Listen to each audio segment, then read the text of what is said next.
ನಾನು ಹೇಳಿದ್ದೇನೆ ಮತ್ತೆ ರಿಪೀಟ್ ಮಾಡಬೇಕು, ದಯವಿಟ್ಟು ಸ್ಪೀಡ್ ಅಪ್ ಮಾಡಬೇಕು ಅನ್ನೋದು ನಾನು ಹೇಳ್ತಾನೆ ಬಂದಿದ್ದೇನೆ. ಕೆಲವರು ಮಾಡ್ತಾ ಇದ್ದಾರೆ, ಇಲ್ಲ ಅನ್ನೋದಿಲ್ಲ, ಅದು ಯಾವ್ದು ಅಂತ ನಾನು ಹೇಳ್ತೇನೆ. ಕೆಲವರು ತುಂಬಾ ಒಳ್ಳೆ ಹೈ ಡಿಸ್ಪೋಸಲ್ ಫಿಗರ್ ಅನ್ನ ಕನ್ಸಿಸ್ಟೆಂಟ್ಲಿ ಮೈಂಟೈನ್ ಮಾಡಿಕೊಂಡು ಬಂದಿದ್ದಾರೆ. ಅದು ದೊಡ್ಡಬಳ್ಳಾಪುರ AC ಇರಲಿ, ಕೋಲಾರ AC, ಮತ್ತೆ ಹಾಗೆ ಈಗ ಬ್ಯಾಂಗ್ಳೂರ್ ಸೌತ್ ಅಲ್ಲೂ ಕೂಡ ಡಿಸ್ಪೋಸಲ್ ಸ್ವಲ್ಪ ಚೆನ್ನಾಗಿದೆ.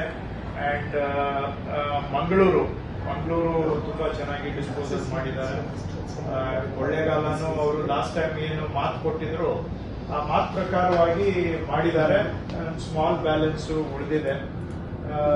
ಪಾಂಡವಪುರ AC ಅವರು ಕೂಡ ಚೆನ್ನಾಗಿ ಡಿಸ್ಪೋಸಲ್ ಮಾಡಿದ್ದಾರೆ. ಈ ರೀತಿಯಾಗಿ ಒಂದಷ್ಟು ಜನ ಡಿಸ್ಪೋಸಲ್ ಚೆನ್ನಾಗಿ ಮಾಡಿದ್ದಾರೆ. ಆದ್ರೆ ಕೆಲವರು ಪರ್ಟಿಕ್ಯುಲರ್ಲಿ ಮೋಸ್ಟ್ ಡಿಸಪಾಯಿಂಟಿಂಗ್ ಅಂದ್ರೆ ಬ್ಯಾಂಗ್ಳೂರ್ ನಾರ್ತ್. ಆ ನಂಬರು ದಿನ ಕಡಿಮೆ ಆಗ್ತಾ ಇದೆ. ನಾನು ಹೆಚ್ಚಿಗೆ ಹೇಳಿದಷ್ಟು ಅವರು ಆಪೋಸಿಟ್ ಡೈರೆಕ್ಷನ್ ಅಲ್ಲಿ ಹೋಗ್ತಾ ಇದ್ದಾರೆ ಬ್ಯಾಂಗ್ಳೂರ್ ನಾರ್ತ್ AC ಅವರು.